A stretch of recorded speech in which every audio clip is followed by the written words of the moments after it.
অজ্ঞান তিমিরান্ধস্য জ্ঞানাঞ্জন শলাকয়া। অজ্ঞানটা কি গো মা, এটা আগে জানা তো প্রয়োজন। চৈতন্য চরিতামৃতে খুব সুন্দরভাবে ব্যাখ্যা দিয়েছেন।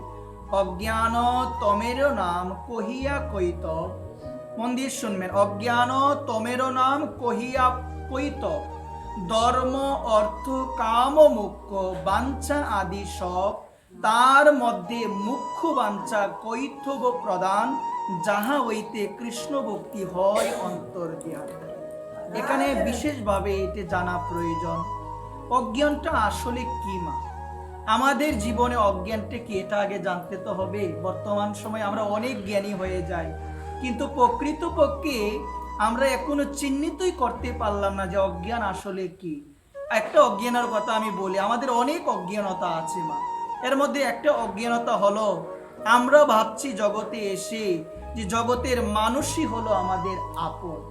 আমরা ভাবছি জগতের যে সমস্ত কর্মগুলো, যেগুলো ভগবত কর্ম নয়, এই কর্মগুলো করে আমরা যারা মূল্যবান সময়কে অপচয় করছি, এটাও কিন্তু অজ্ঞানতার লক্ষণ।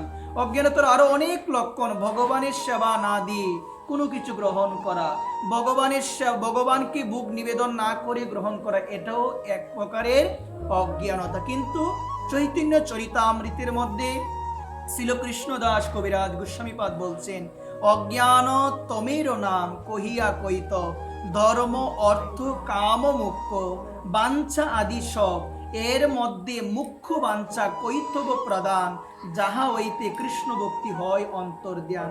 মা মন দিয়ে শুনবেন, মুখ্য মানে হলো মুক্তি। মুখ্য মানে কি? দেখো মা, এখানে বলছেন যারা ভক্ত হয়, মন দিয়ে শুনবেন, যারা গোবিন্দের একনিষ্ঠ ভক্ত হয়, তাদের মধ্যে মুখ্য প্রাপ্তির আশাও থাকে। কি বলছেন? তার মধ্যে মুখ্য বাঞ্ছা, বাঞ্ছা মানে হলো ইচ্ছা, মুখ্য বাঞ্ছা কৈতব প্রদান, যাহা হইতে কৃষ্ণ ভক্তি হৃদয় থেকে হয় অন্তর্ধান। যারা ভক্ত হই একনিষ্ঠ, তাদের মধ্যে, মন দিয়ে শুনবেন, ধর্ম অর্থ কাম মুখ্য, এই চারটাকে আমরা বর্তমান সময়ে, বর্তমান যুগের মধ্যে আমরা ভাবছি সব কিছু ধর্ম, বর্ণাশ্রম ধর্মের মধ্যে আমরা সবাই আছি। চারি বর্ণাশ্রম ধর্ম যদি তাদের বর্ণাশ্রম ধর্ম পালন করে, যদি তারা কৃষ্ণ নাহি বোঝে, তবু তারা রৌরবে পরিমজে। রৌরব হলো একটা নরকের নাম। বলছে মা, ব্রাহ্মণের যে ধর্ম, ক্ষত্রিয়ের যে ধর্ম, বৈশ্যের যে ধর্ম গীতায় আছে, শূদ্রের যে ধর্ম, এটাকে বলো বর্ণাশ্রম ধর্ম। কিন্তু এই বর্ণাশ্রম ধর্ম পালন আমি পরিপূর্ণভাবে করলাম, কিন্তু আমি কৃষ্ণকে ভজন করলাম না, আমি কৃষ্ণকে ডাকলাম না, এই বর্ণাশ্রম ধর্ম দিয়ে আমার কোনো উদ্ধার হবে না।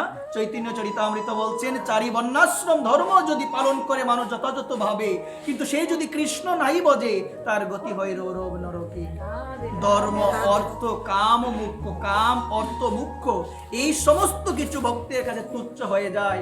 ভক্ত একমাত্র চায় সর্বদা ভক্ত সঙ্গ, সর্বদা সাধুগুরু বৈষ্ণব মহতির সঙ্গ, এবং সর্বদা বদনের মধ্যে শ্রী প্রভুর নাম নিষ্ঠা সহকারে, এবং সর্বদা ভাগবত কথা শ্রবণ নিষ্ঠা সহকারে। একবার পেন্সে বলো, অজ্ঞান তিমিরান্ধস্য, কথা বলো না, এই অজ্ঞানকে দেখো, মন দিয়ে শুনবেন, তিমিরান্ধস্য, এই অজ্ঞানতা রূপ অন্ধকারের মধ্যে আমরা সবাই আচ্ছাদিত হয়ে আছি।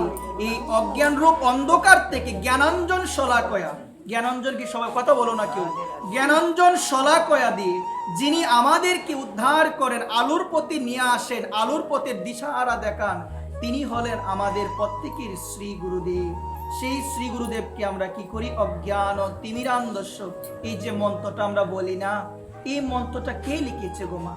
শ্রী নরোত্তম দাস ঠাকুর মহাশয়। মন দিয়ে শুনবেন, শ্রী নরোত্তম দাস ঠাকুর মহাশয় এই মন্ত্রটা তিনি লিখেছেন, অজ্ঞান তিমিরান্ধস্য জ্ঞানাঞ্জন শলাকয়া চক্ষুরুন্মীলিতম যেন তস্মৈ শ্রী গুরুবে নমঃ। যিনি আমাকে অন্ধকার থেকে, এটা কোন অন্ধকার?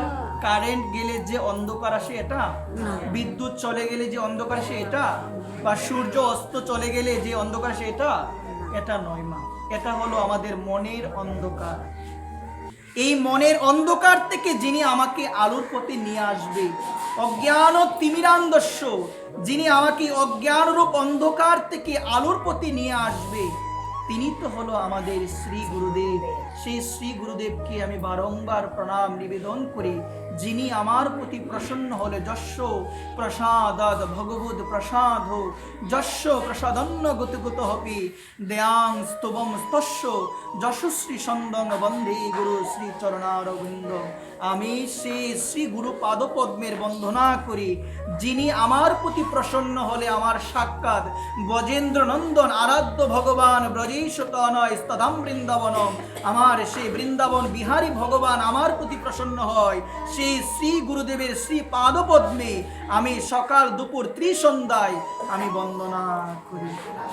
গুরু বৈষ্ণব ভগবান এই তিনেরই শরণ হইতে হয় সর্ববিঘ্ন বিনাশন। মন দিয়ে শুনবেন মা। তারপরে কার শরণ নিতে হবে? বৈষ্ণবের শরণ। কোন বৈষ্ণব? যথার্থ বৈষ্ণব, যার মধ্যে ত্রিনাদপি শ্লোকে পরিচয় পাওয়া যায়, সেই বৈষ্ণবের চরণে নিজের মনোপ্রাণ দিয়ে দিতে হবে।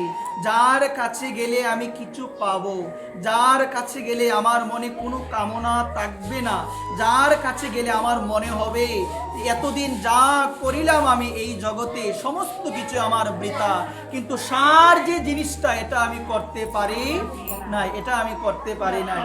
এই কারণে সকল গৌর অনুরাগী নিতাই অনুরাগী ভক্ত চরণে আমি অধম নরাধম আমি দণ্ডবোধ প্রণাম নিবেদন করে বলছি, মা, আমাদের জীবনে একমাত্র সার বস্তুই হলো কৃষ্ণ প্রেম পাওয়া। প্রেম পুমার্তে মহন, এই প্রেম যদি না পাই বারংবার এই জগৎ সংসারে আমাকে আসতে হবে।